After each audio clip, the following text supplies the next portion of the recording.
Welcome back to Resilient Entrepreneurs. It's the podcast where we celebrate the stories of successful business people who've overcome challenges and setbacks to build thriving businesses. And here we are at the end of season 2 already. What an incredible last few weeks it has been, talking to exceptional entrepreneurs, resilient entrepreneurs who have incredible stories to share with you. So stay tuned, listen in. Here come the highlights. In episode 4, we spoke with elite para-athletes Tasha Price and Adam Shepard, who reminded us to just say yes.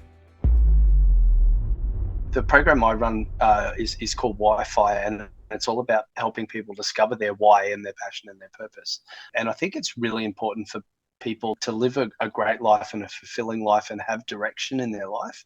And particularly for those, if you're feeling in a bit of a funk, or to gain some understanding around your own why and what you're here for and where your passion and your purpose lies. Yeah, I guess everybody has those intrinsic motivators, those things that motivate them from deep inside. And look, like the one thing you say with your program is stoke that why with fire. You want to give passion to it, not just have a why, not just have a reason, but kind of keep stoking it so that keep it going.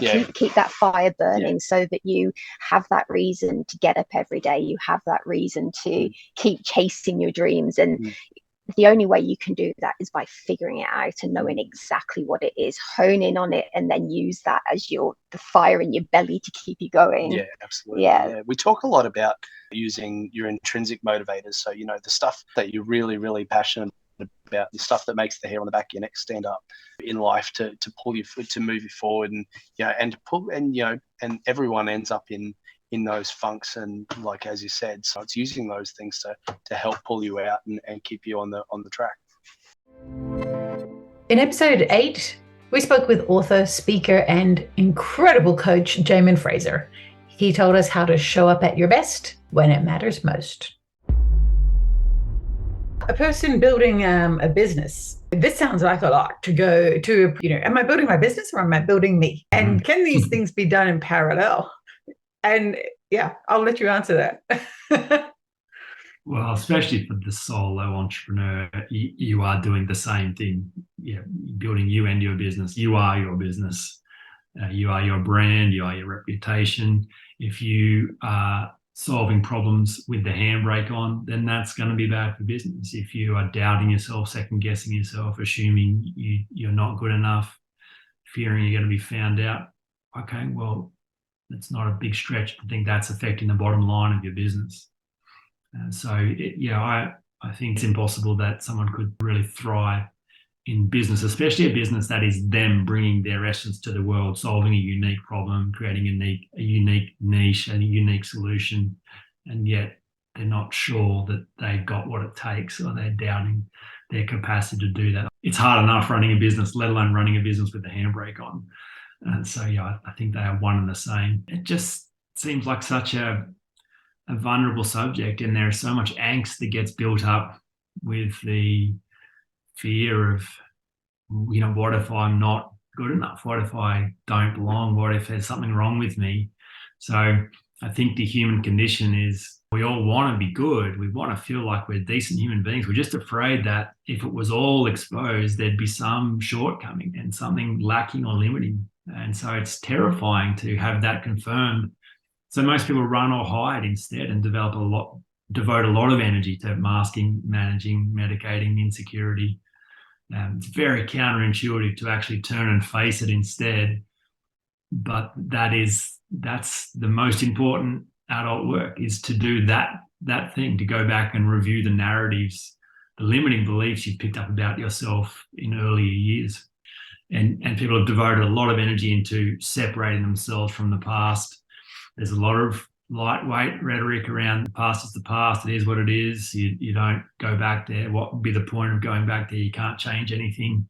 But it's just all because people get so scared around reviewing that. I love thinking about this in terms of engineering terms. And if your operating system was designed 20 or 30 years ago and had never been reviewed or updated, then there's no chance it's still performing relevant to your current outcomes, goals, desires. Even if it was a good operating system 20 or 30 years ago, there's no way it can still be performing optimally.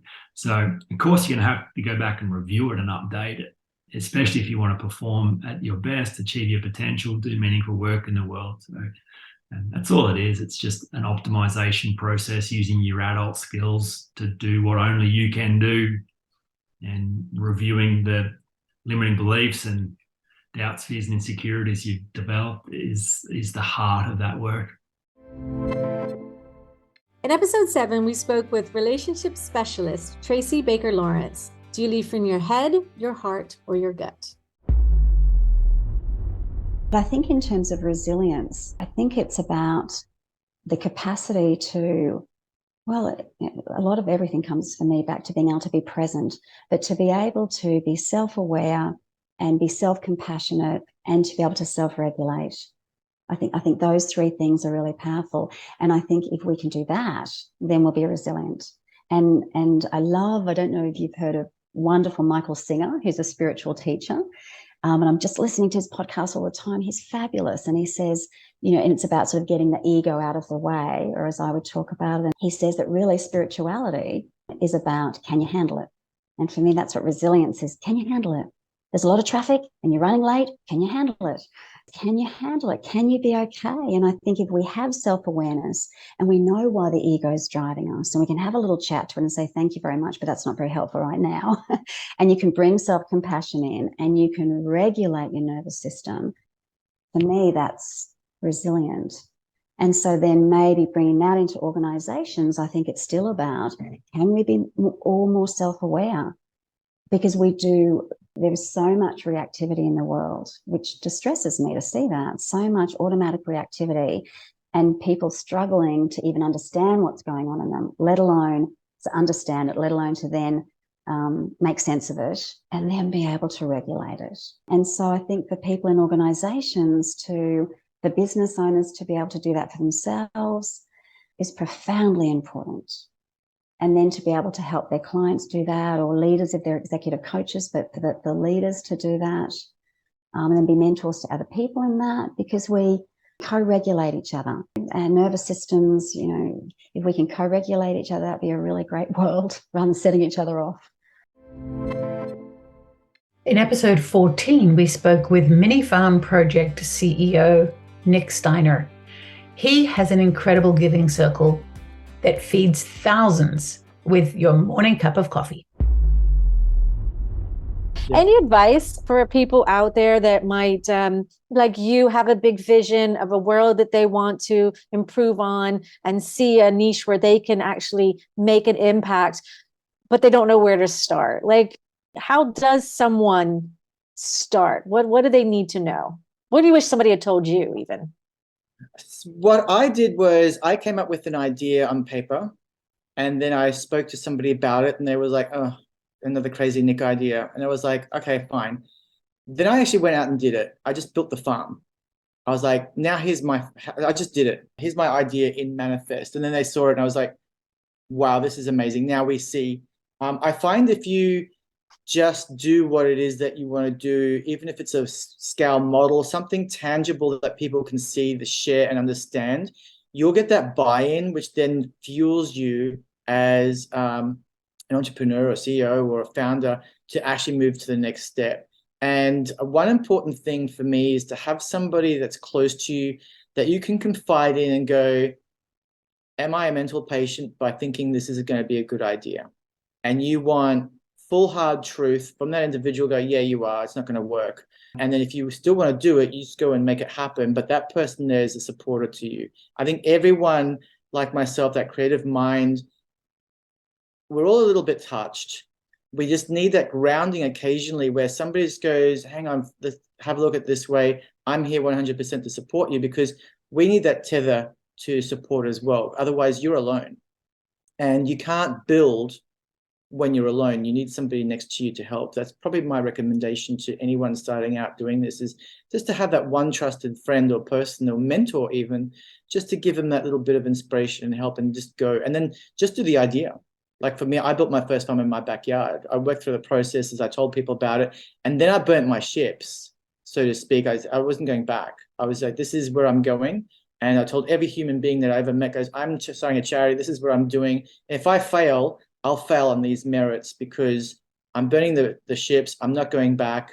This is the way forward. So it's a mindset thing. And if anyone's interested, have a look at the mind sciences, read about meditation and creative visualization. That just strengthens your vision. And it also strengthens your inner self by maintaining calm and focus and breathing to make sure that you can get through the stress into the next step as well.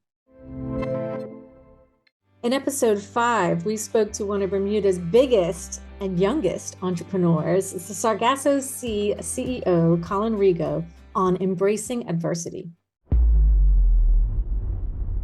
I need a challenge, a constant challenge, not just day-to-day work, but pushing the limits, pushing legislation, pushing governments, pushing humans to think differently. And I think when you create a team of people around you coming along that journey, it's fun. It's exciting. It's daunting at the same time, but it's kind of the same feeling that you go into a casino and you make a bet or something on something, or you try something new for the first time. And that's the entrepreneurship world. It's every day is new. So if you like the thrill of new things, uncharted territories, then I think it keeps people. It's grounding. It's humbling, and this Pronto journey is definitely our focus. We're big believers that economic downturns, recessions, this time is when entrepreneurs have the opportunity to create new things. It's when innovation is going to be forced to happen because of need. And that's what entrepreneurs do. We find gaps, we fill needs, we, help people, like you said, with the groceries. It's little things, and it's simple things too. So it was a learning journey, and it was a great reapproaching the same project, understanding the market and understanding those opportunities. And if there's still a gap, then clearly there's a solution for that gap. There's always a solution, right? And if we think that we've invented something or come up with an idea in our mind, there's probably a high chance and probability that it's already created or designed elsewhere. So let's not waste time recreating the wheel. Let's focus on how do we add value and how do we create a solution. So then it was consumer behavior and philosophy. I recognized that if you understand people and understand how to communicate something or sell something, then you could, any business in any field, global market, underground market, it's how do you connect with people? How do you communicate? How do we engage? And I can have the best service in the world. You can have the best marketing, but if we can't communicate that to the right audience at the right time and the right channels, then it doesn't matter. Have the best Ferrari in the world, best vehicle, but if you have no idea where you want to go, how to get there, then it's going to be a big challenge. In episode 19, we spoke with Skip Berman from Safe to Great, and he talked a lot about the future of leadership with AI. You are quite the consummate entrepreneur. So what is it about it that you really like, and sort of how did you get here? I suppose it's about having an idea, sometimes coming at crazy times and say, okay, let's give that a shot. I have a consultant business I've had for many years, like 12 and a half years, etc. I've had lots of attempts at it. I mean, I had my first company when I was 18. That didn't go so well, but you learn from disasters as well. But sometimes it comes to you because it's a profession, but sometimes it comes to you because you have a calling. You want to try something, do something different. I have a hotel, which my wife and I are sort of building up in France. It's an old farm, and that's a calling. We were sort of lying in bed and sort of thinking, I actually don't know where the idea came from, but suddenly we're talking about it, suddenly we're online, and a month later we bought something, and then COVID hit, and then, oh boy, then we had to work out how to pay for it. But there you go. We're okay now. But there is something very special about taking an idea and making it, turning it into something. That's a real creative thing, and I love that. Where does that you have to have an amount of desire for risk, not necessarily desire, but less fear of risk than other normal people. Curious, is your wife entrepreneurial? She is, and she loves the project in the hotel. She's currently working in corporate, but she finds it really boring. So I think she has a real entrepreneurial spirit. Reality is, when you're a couple who one is an entrepreneur, sometimes you have to make choices about your biggest determinant of success is your financial setup at home. If you don't have that right, you're going to be like, it's not going to work. So having a salary that's more guaranteed is helpful. And I think an awful lot of small businesses are built up around that. And that's how that is a good way to make that work, to balance your risk out. Partner bootstrap your business. In episode 1, we spoke with celebrity makeup artist Christina Flack on manifesting success. This is a good one. Listen in. A lot of our audience is at the beginning of their journey. Mm-hmm. Do you have any memories from the beginning of your journey, and any advice for people who might want to look forward 20 years and say, what's the best thing to do at the start of your journey? So I would say the best thing and most important thing is being an entrepreneur. You have to really love what you do, because it is going to take so much more time, so much more effort, so much more money than you can even imagine. So you really have to enjoy the process, because if you don't love it and want to wake up every day and can't wait to do it, it's going to fail, because it's exhausting and sometimes very frustrating.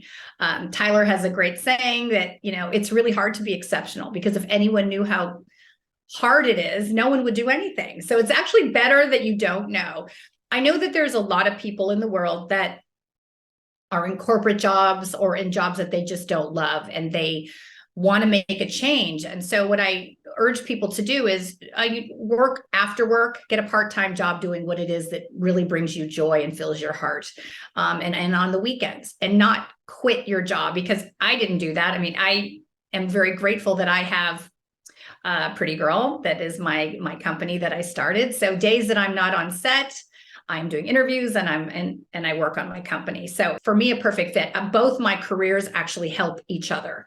It differentiates me as a makeup artist that I have my own line, and it helps my line that I'm still a working makeup artist. So I'm very grateful for that. But I love both aspects of my job. It's exhausting being a makeup artist, because you wake up early and it's a long day.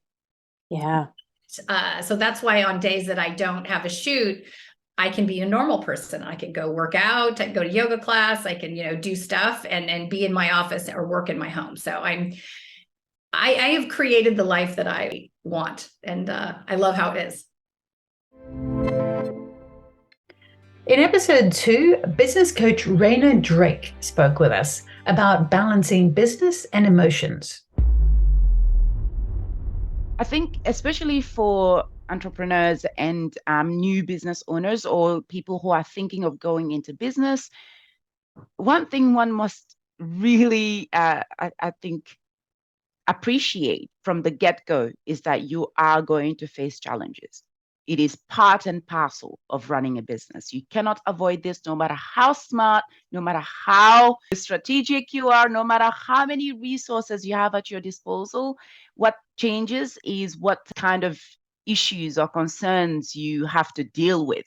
But the fact that you have to deal with challenges does not change. So if you go into business taking this into account and accepting this fact, when you do come face to face with these challenges, you know that it's not the end. It's just it's the nature of business. So it can help you continue where you would otherwise have, say, clocked out and said, I can't do this. I think that type of attitude too helps take the emotion out of it. So Absolutely. When you can, pull the emotion out of the sting of a challenge and realize, oh, this is just something I have to deal with. It's not something that's meant to attack me. You can change your mindset around it. To me, resilience really means having indomitable will. And I'll expand a little bit on that. To have an indomitable will is to have a will that cannot break. So even when you collapse, you are able to sustain your focus and you get back up. So with that, because in business, you will always have hurdles, things will come from the left field and take you out. And so, of course, with some strategy and planning, you can mitigate a lot of those risks. However, you cannot know what you do not know. And so having that indomitable will, or that will that does not break regardless of what happens, is really, really important. In episode 21, we spoke with business leadership coach Sandra Gardner on risk, fail, and repeat.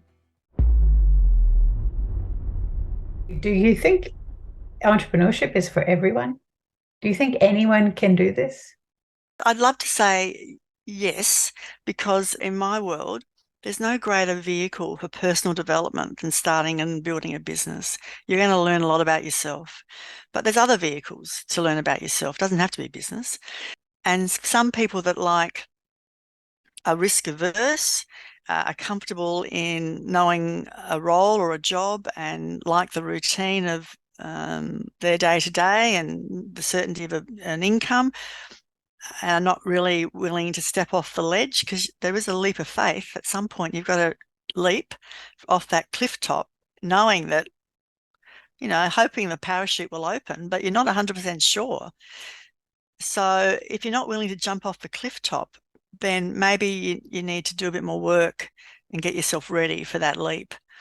Not to say you couldn't get there, but I think you want to be fully aware of what you're going into. And even if you just start the learning process, so learn about entrepreneurship. If you have a business idea, do the research, get a bit of a plan together, work out if it's got some legs. Again, talk to people. And then you might say, no, it's not for me. But you've had a wonderful experience of exploring an idea, and that really has got value in itself. Or you might say, yeah, this is for me. I reckon this is going to work. I'm willing to give it a go. So look, is it for everybody? I think it's a hard question to answer. I'd like to say yes, but possibly you've got to look at it a bit more deeply. Yeah, I think that's a really hard question to answer too. I totally agree with you. I think it's a lot about mindset and personal development, and being willing to have that growth mindset, I think is probably the biggest key, because you've got to grow, and you are going to grow whether you like it or not, because it's that risk, fail pattern that you've got to be open to and grow and learn from. Right?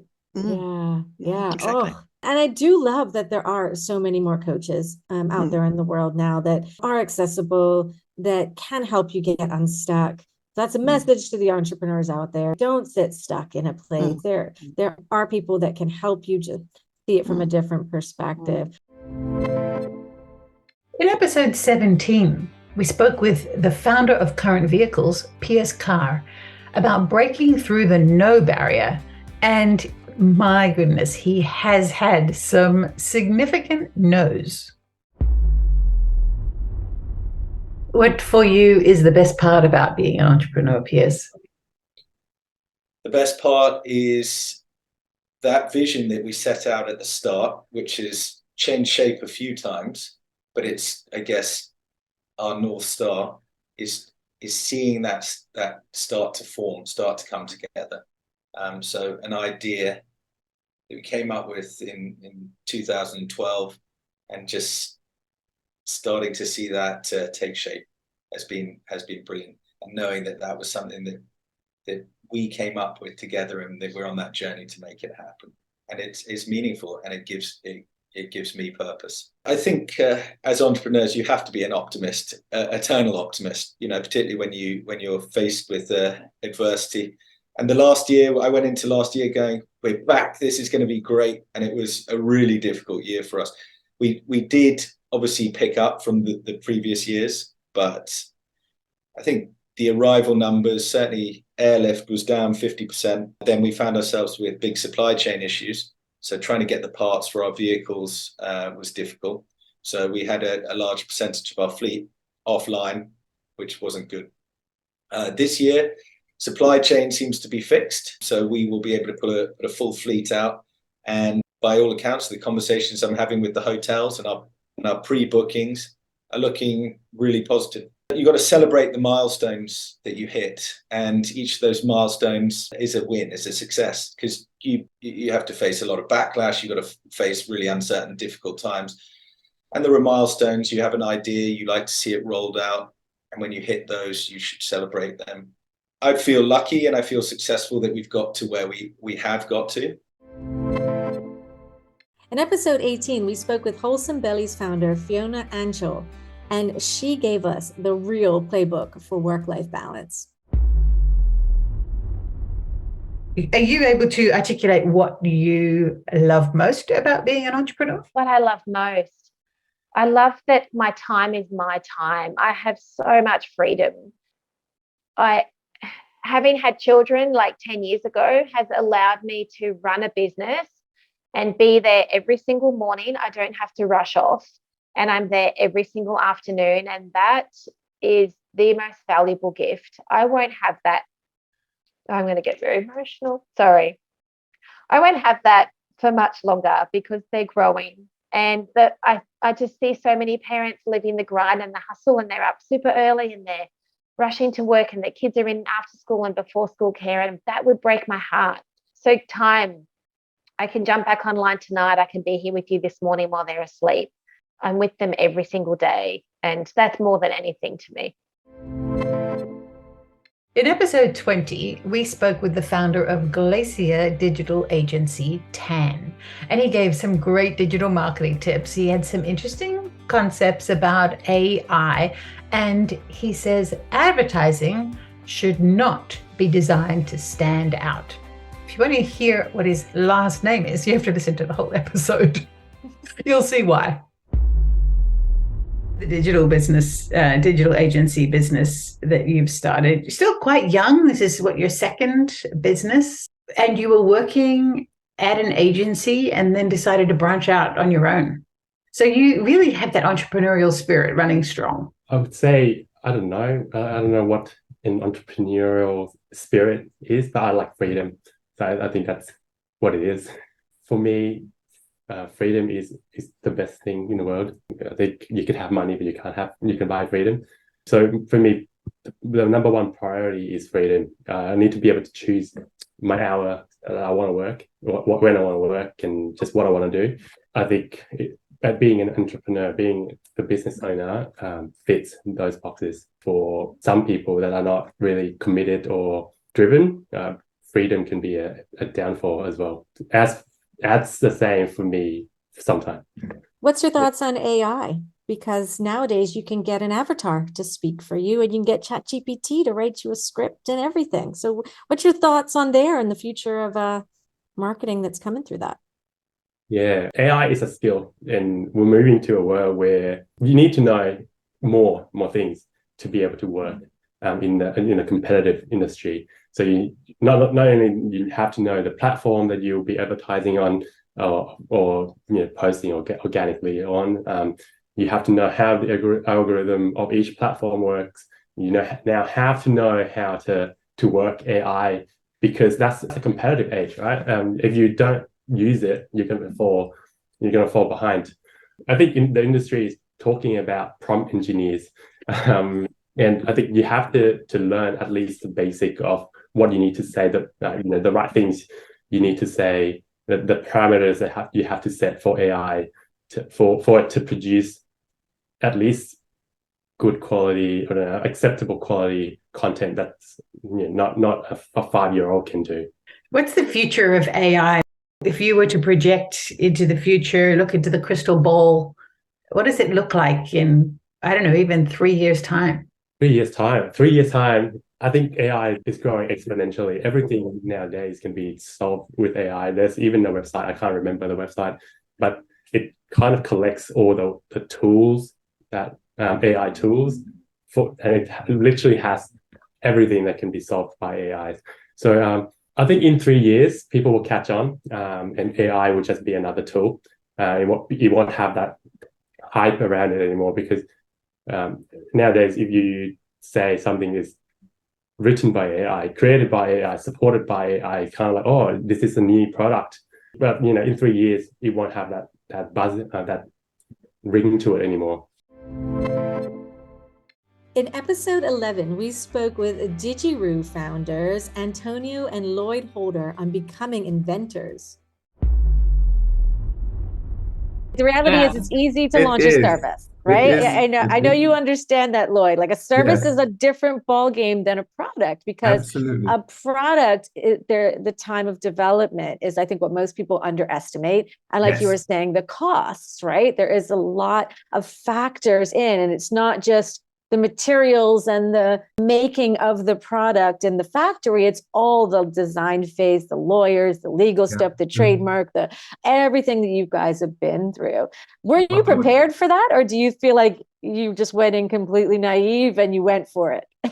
Well, yes and no. So after I had the idea, we talked about it, we did the preliminary patent research where we were like, I will never forget when I read the email and it was like, congratulations, this is what they consider a novel idea, right? So at that point I was like, we about to be millionaires.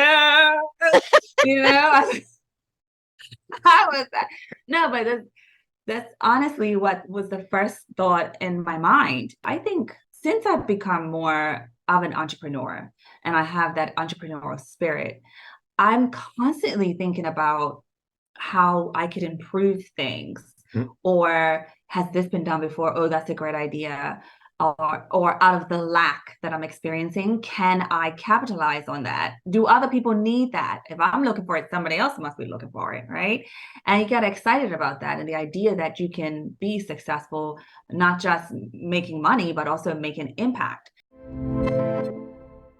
In episode 16, we spoke with Renew Design's CEO, Alyssa Newey, and she talked about sustainability and self-care. And I always said that business brings out the best in you, but it also brings out the worst in you. It is a relationship. You learn so much about yourself by running a business. So much. And I think that's what I realized retrospectively I loved most in business training. Finances is not my jam. I obviously have to learn about them because I need to run a profitable business, but it kills my soul the days that I have to sit down and do invoicing. But the bits that I loved is actually learning about people and learning about myself and doing all of the profiling and then understanding why I approach things in a specific way. And I think there is so much of that in business because, as you say, it brings out your best and your worst, and it is a pressure cooker, particularly the first years of running a business. So if you've got reasons within yourself why you're driven to work too hard, you won't be able to address that unless you can address why you're doing it, and you'll end up burnt out. So a lot of it is actually looking at the deeper reasons behind what motivates you to do something. And I was having a discussion with my friend the other day about the energy of moving towards something compared to the energy of moving away from something. So if you're building a business like I was, because I wanted to prove myself in the world and I wanted to be successful, and I didn't want to have the life that I had as a child where we didn't have enough money and there was scarcity. So as much as I felt like I was building something, I was actually running away. And I was using a business as a vehicle to do that, to create the opposite of the life that I didn't want. Whereas this time I have a vision of the change I want to see in the world. So I know what the target is. I know what I'm building towards, and it energizes me to try to get there.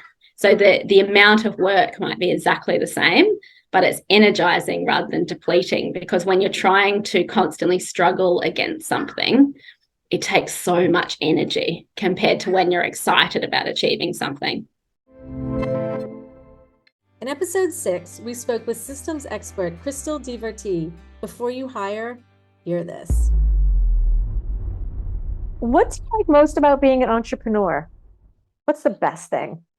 The freedom. I think for me, being in business provides choice. So it's the choice that if I want to work, I can. If I don't want to work, well, I don't have to. Work when work in terms of in the business, and the choice to, if it's a hot day, go to the beach and have a swim. I don't have to be sitting at my desk because my boss has told me I have to. And that also then leads into the choice for future Crystal and my family, not someone else's future. Yeah, so it's the freedom. As someone who's into systems and operations and this being sort of your work and your career, like what was your childhood like? Were you quite an organized, orderly child? What would you say how has that like impacted you today? Very much so. My father was in the Defence Force, and so it was very much drilled into me, from mind the pun. There's a way to do everything, and there's a better way to continually improve what you're doing and get faster and more efficient. And so yes, my childhood was an interesting one, with continually being challenged around, well, if I'm washing the dishes, well, how can I do that better? How can I do it faster so that I can finish my chores and then go do the things that I actually want to be doing? And that has instilled some really foundational structure and the basics around systems and processes and streamlining for efficiency and effectiveness. I spent the majority of my 20s traveling the world and getting life experience. And so it wasn't until I turned 30 that I kind of went, might be time to start adulting. And because I also grew up in business, which, not a lot of people have that experience. And so I didn't know any different. Business is my normal. And so all of the challenges that you learn when you start a business, I actually learned from the age of 12 to kind of 18 through my parents' businesses. And so all of those mistakes that you make in that first 1 to 2 years of business, I was really lucky I didn't have to make them because I already had that skill set sitting there waiting to go. So for me, when I decided to become an adult at 30, it was more around, what do I want to do? And there were a few different career changes in the first couple of years, and through that journey realized that my skill set was in systems and processes and standard operating procedures and software. And through the qualifications in ISO and workplace health and safety, jumped pretty quickly into having my own business because it was my normal. In episode 12, we spoke with Pat Phillip-Fairn. She's the CEO and founder of a business strategy and coaching company called Objective. And she talked about run towards what scares you. What would you tell somebody maybe that you worked with that they were just like ready to take that leap into entrepreneurship or just starting out and they're going through all those emotions? I would say be very, very clear on what it is that you're offering. What is your purpose, right? What is the purpose of your business? What is the problem you're solving? Be clear on that, because then you can stay focused, right? So if something is put in front of you that does not align with that, then it's easier for you to sort of retain clarity, get through I must say yes to everything that's put in front of me, right? If you're clear on your purpose and what it is that you're actually providing, then if something is put in front of you that doesn't align with that, then you can decide, okay, really, should I be doing this? Is this in my skill set? Or is this helping me to solve that problem I identified? Is it really in alignment with what I do? And sometimes who I am. Never forget your values as well as you go through the entrepreneurial journey, because that again can help you to stay focused and really understand what your objective is for your business. I mean, I named the business, and it's funny because I was going through the naming process, which is quite fun. And my husband, who was a serial entrepreneur, we did a bit of brainstorming, and he actually helped me to name the business, because I kept going back to always, and with my teams and in my career, always making sure that you're clear on your objective. I'll talk with the team and I'll say, okay, what are we trying to achieve here? If we don't know what our objective is, then we don't know what we're trying to, what the desired outcome needs to be. That means we don't align what we're doing with that, right? We don't set a direction properly. We go off on a tangent if we don't know what we're trying to achieve. And so stay focused on your objective. Always have your values in sight when you're making these decisions.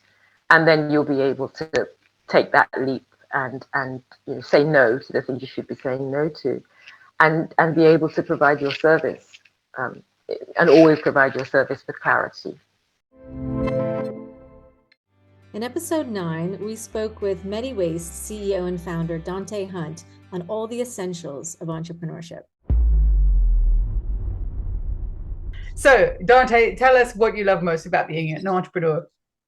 What do I love most? Great question. You know what? I truly believe that entrepreneurs are in the artist space. I like to create, and well, at least that's what I like to do. I like to create, and it's something special about creating. You have the latitude to do almost whatever you want. You're at the pilot seat, if you will. The ultimate, I guess, satisfaction is sometimes, I say sometimes, sitting back and looking at what you've created. And it just feels absolutely awesome. The reason why I say sometimes, because we get so stuck in as entrepreneurs, right? And so we've never arrived, right? And so sometimes we cannot just see all of what we've accomplished because, we're always looking for more and more and more. Have I done enough? X, Y, and Z. So I guess first and foremost is it's creating, being a creator naturally. And we talked about this earlier. You get the sense of freedom, right? It's give and take, right? But you control what the direction of the business, and it's up to you. That can be scary, but sometimes many times, it can be awesome. It all depends on how you prepare yourself when you get into a role of an entrepreneur and leading a company. In episode 15, we spoke with Visartech Inc. co-founder and CEO Slava Podmurny, and he believes if you're not growing, you're dying. What is the best thing for you about being an entrepreneur? What is it that you truly love? From time to time, I'm getting older, yes, and I'm not so passionate as I used to be, maybe less active, more calmer person. At the same time, I still have this, when I was playing those games I was younger kid, I was playing those strategic games and that feeling that you are growing, building, scaling, helping other people improve their lifestyle. That's what I like the best, because as an entrepreneur, you can walk out during the night and got an idea oh my God, I got an idea. You just note it and you discuss with your team in the morning. And it's a brilliant idea. The ability to make more artistic impact, I would say, that's fascinating the most for me. In episode 3, we spoke with award-winning entrepreneur Claire McDevitt on developing partnerships. What's the best part about being an entrepreneur? What's the one thing you love the most? This stuff right here is meeting other entrepreneurs and being on podcasts and being able to share your story and hopefully connect with somebody or something that I will say connects with them and they know, okay, I'm not alone in this. The flexibility, I work hard, right? No doubt about it, but I love that I can pick my daughter up and I can have that quality time with her and then I can log back in, work-wise, in the sense of after she goes to bed, or can manage it and manage my time myself. And also just the growth. I'm not saying there's no growth in nursing per se, but just that expansion, right, of what you're capable of doing as an entrepreneur and business owner, that just blew my mind. I'm doing things that I never thought I would have confidence, or that was just what other people did, and not what we do or what I do or what you guys do, right? It's a constant learning and it's just getting bigger and bigger and it's fun. I don't ever hate the moments. I learn from them. Any failures, you just learn what happened. Your attitude, it's your attitude, it's how you approach it. I can take it as a negative and be down in the dumps about it and sulk and lick my wounds for X amount of time. And that's okay to do it, but it's coming back and being right, okay, what did I learn from this? That's ultimately the only question you can ask them is, what do we all learn from this, right? And then dissection it from there. And the support network that you may have as well, reaching out to people. If, again, I'm not afraid to ask for help. And that's the biggest thing.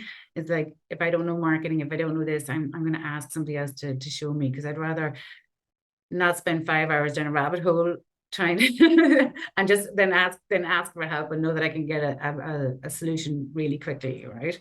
Being grateful is another thing, right? I don't mean to sound soft, but how many people like get to start their business again and get to be in a position where I'm meeting so many people every single day and doing something purposeful and helpful and enjoying it. Like, I'm enjoying it, so immensely grateful all the time for what we have done, what we've achieved, and what we're going to learn in the future, right? And that's a wrap for today's episode of Resilient Entrepreneurs. We hope you enjoyed hearing from our amazing guest and learned something new about resilience and entrepreneurship. Remember, resilience isn't just a trait, it's a skill that can be learned and developed. And if you want to stay connected with us and hear more inspiring stories, be sure to hit that subscribe button and follow us on social media. And if you know somebody who's a resilient entrepreneur and would be a great guest on our show, we want to hear from you. Please reach out. Thanks for tuning in, and we'll catch you on the next episode of Resilient Entrepreneurs.